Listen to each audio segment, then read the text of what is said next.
որ օրինակ արտադրության նախարարը մասնակցում էր պատարագի դուքեն մտածություններ, Ես որպես հայ առաքելական եկեղեցու հետևորդ պատարակների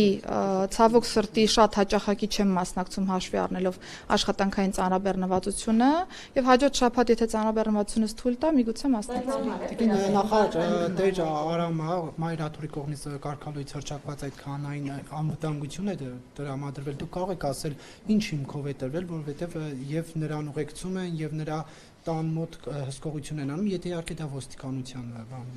ստորաբաժանումներն են։ Ասեմ, որ ընթացքում մենք ունեցել ենք քննչական մարմնի կողմից պաշտպանական որոշում կիրառելու մասին որոշում, ըստ այդմ ոստիկանությունը իրականացնում է պաշտպանական որոշում։ Տիկին Սարգսյան, ես ձեր ցույցությամբ երկու հարց կուղեմ, մասնավորապես մեկը մոտավորապես 2 ամիս առաջ Գեղարքունիքի մարզպետը, որի հետ է եղել նաև ըստ տեղեկությունների Տավուշի մարզպետը եւ Կոտայքի մարզպետը միասին գնացել են Սևանի ափին, խնջույքի են մասնակցել եւ այդ խնջույքից հետո հնչել են կրակոցներ։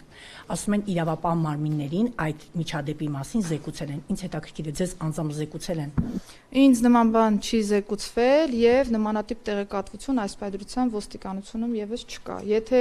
այլ տվյալներ ունեք, խնդրում եմ անպայմանորեն փոխանցեք, որովհետեւ տարբերություն չկա։ Ում մասին է խոսքը, ամեն դեպքում ձեր նկարագրած իրավիճակի մասով որևէ տվյալ ոստիկանությունը չի ստացել։